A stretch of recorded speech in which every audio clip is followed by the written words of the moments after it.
The Pictish people of ancient Scotland are both intriguing and somewhat unknown. Despite this, there is still plenty we do know about this fascinating people. The Picts occupied the northern and eastern part of ancient Scotland over 1,000 years ago, with the Latin name Picti, found in documents between the 3rd and 10th centuries AD.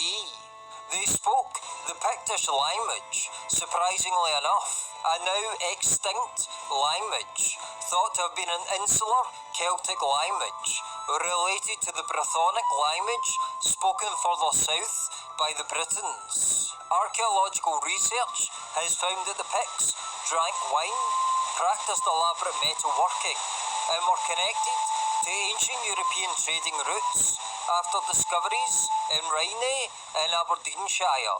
Tableware and storage vessels from Gaul in ancient France and Belgium have also been found in Pict land. Archaeologists have also discovered evidence of book production at a Pictish monastery at Port Mahomet. The Picts raised cattle and hunted with dogs and falcons. Meat and milk products are thought to have been a major part of their diet.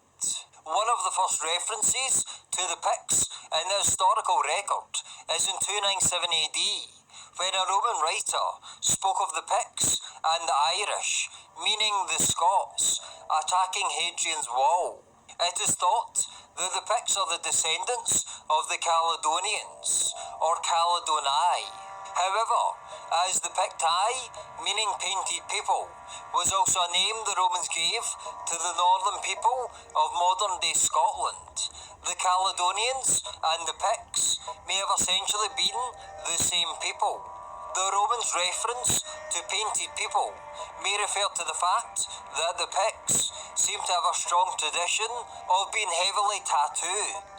The Picts were also known as the Cruithne in Old Irish and the Prydain in Old Welsh. Unfortunately, we don't know what these people called themselves. That is one of the issues when researching the Picts. They themselves did not leave vast written records detailing their lives. The Picts, however, left us numerous carved stones, which display patterns, animals, and other insights into their mysterious world. Many Pictish stones were discovered in the village of Aberlemno, Angus, in eastern Scotland, with these stones taking the name of the village. Common symbols used by the Picts include double discs and mirrors. Exactly what these symbols mean is debated. Some theories suggest that the double disc symbolises wheels, such as chariot wheels, or perhaps they are a reference to the sun, which many ancient cultures worshipped. The mirror Pictish symbol is seen by some as a depiction of the soul, or a family tree. Perhaps, however, we are reading too much into these symbols, and most are simply depictions of everyday objects in their world. What do you think these symbols mean?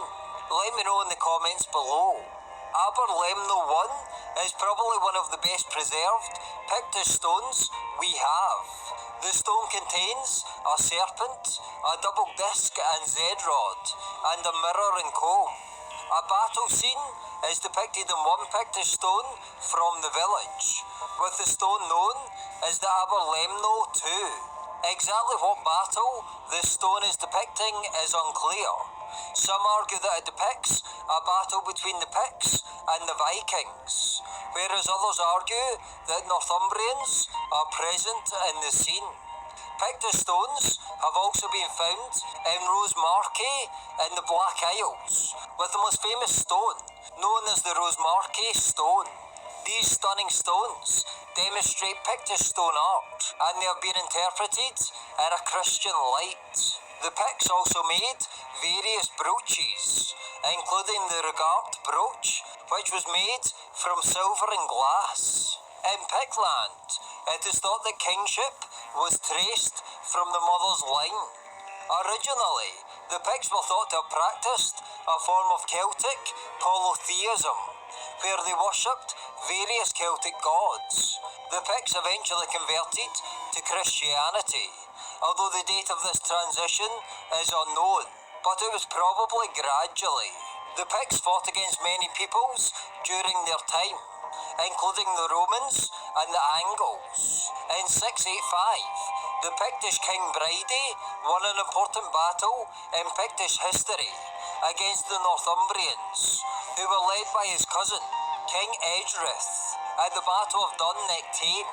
It was fought, in part at least, in retaliation against many Picts being slaughtered by the Northumbrians. Where did the Picts come from? In one legend, the Picts were descended from the ancient Irish goddess Bridget. In Irish mythology, Bridget is part of the Tuatha Dé Danann, a supernatural race who are often associated with stories of ancient fairies. Bridget is known to have been the goddess of healing, protection, wisdom, poetry, blacksmithing, and domesticated animals. According to some, Britain gets its name from Bridget. Other origin stories of the Picts suggest that they originally come from Scythia in Central Asia, around the Black Sea and the southern Russian region, and initially conquered the people of ancient Scotland. It is interesting that Scythia is mentioned in some origin stories of the Picts, as that we are not sure where the Picts came from. Were they indigenous people of the land or foreign conquerors? Let me know your thoughts in the comments. The Picts eventually merged with the Gaels and became assimilated into the Gaelic culture, with the adoption of the Christian religion occurring as part of this process. Pictland gradually disappeared, replaced by the kingdom of Alapa or Alba in 843 AD, when the Picts and the Gaels, also known as the Scots, merged into one kingdom. Prior to this, Pictish kings controlled the Gaelic kingdom of Dalriada for periods during the 8th century. For instance, the king of the Picts, Angus I, son of Fergus, controlled Dalriada for much of his reign. Exactly how the kingdom of Alba or Alapa was formed is somewhat disputed, with some legends suggesting that many Pictish chiefs were deceitfully slaughtered by Kenneth MacAlpin, the first king of Alapa, and were therefore forced to merge with the Scots. Known as the treachery of Scone, the story goes that Kenneth MacAlpin, the king of the Gaels, also known as the Scots of Dalriada, invited many Pictish nobles to a banquet. As the Pictish nobles ate, trapdoors below their seats were released, revealing pits that were filled with deadly spikes. As the story goes, this episode allowed Kenneth I to conquer the Picts, merging the Gaels, also known as the Scots, and the Picts into the kingdom of Alapa or Alba.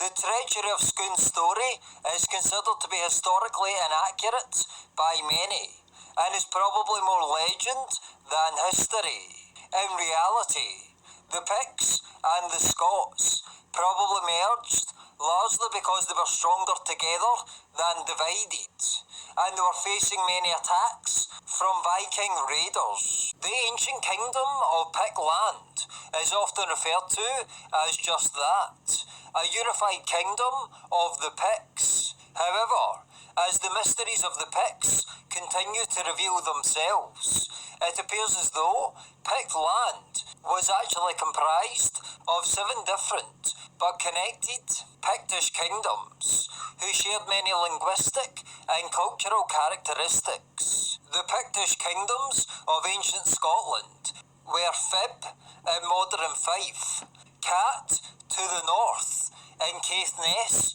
and Sutherland, Ca on the east coast around Aberdeenshire, Serson in the Angus region, Fiddock around the Inverness region, and Fotley around the Perth and Kinross region.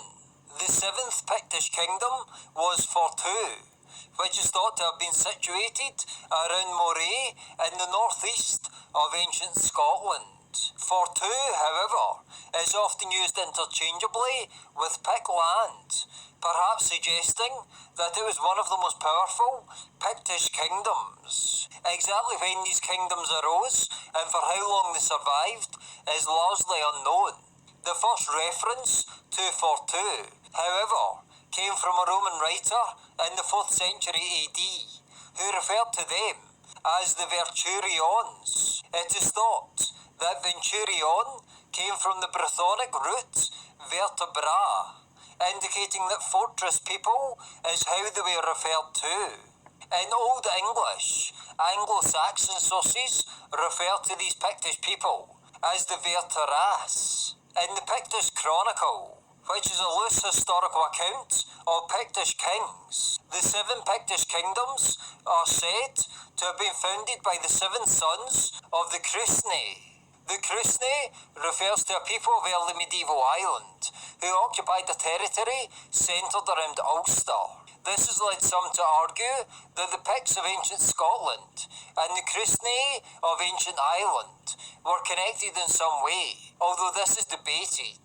We do know that the Crusnae was, and still is, an Irish name for the Picts. In a religious book written between 697 and 700 AD, called The Life of Columba, the author records how Columba baptised a man called Art Brannan, who was described as the chief commander of the warband of the region of Ca. There are still references to the Ca in Scotland today. The Benahee mountain range in Aberdeenshire, for instance, means the mountain of the people of Ca. In Irish sources, the 7 Pictish kingdoms were said to have been ruled by hereditary chiefs or kings. It has been documented that the Picts most likely traced the hereditary line of kingship through the female line. In the early 6th century, the 7 kingdoms of the Picts are said to have merged into 2 larger kingdoms, known as Southern and Northern Pict land.